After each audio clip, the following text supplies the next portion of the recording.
মাংস ভাত খাবো, মাংস ভাত, মাংস ভাত, মাংস ভাত, মাংস ভাত। আমিও আমার বাবাইকে খুঁজছি। আমার বাবাইকে আমি কবে পাবো জানি না। আমিও একটু এরকম ভিডিও বানাতে পারবো, সেটাকে আমরা মজার ছলে ভিডিওটা পোস্ট করতে পারবো, অনেক ভাইরাল হয়ে যাবে। না, একদম না, কোনো নোংরা ভিডিও বানায়নি, ভালো ভিডিওই বানিয়েছে। বাট যে একটা স্বাভাবিক মানুষ, সে যদি হঠাৎ করে অস্বাভাবিক হয়ে যায় কেমন লাগবে? আমি একটা স্বাভাবিক মানুষ, এখন হঠাৎ করে যদি এই ফোনটার মধ্যে থেকে একটা ইট ছুঁড়ে তোমায় মারি, তোমার কেমন লাগবে?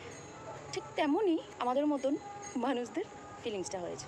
কারো কারো ভালো লেগেছে, যারা কিউটনেসটা একটু বেশি পছন্দ করে, মানে ধীরে বয়সেও একটু বাচ্চা বাচ্চা ব্যাপারটা বেশি পছন্দ করে। আরে সকল মেয়েদের মধ্যেই এখনও সেই তার স্বামী বা অন্যান্য যারা প্রিয় মানুষ হয় তাদের থেকে একটু এরকম কেয়ার পেলে ভালোই লাগে। তাই বলে এতটাও নয় যে একটা মোটামুটি কথা বলতে পারা বাচ্চাও সুন্দরভাবে মাংস ভাতটা বলে। তুমি যেভাবে বলছো মাংস ভাত,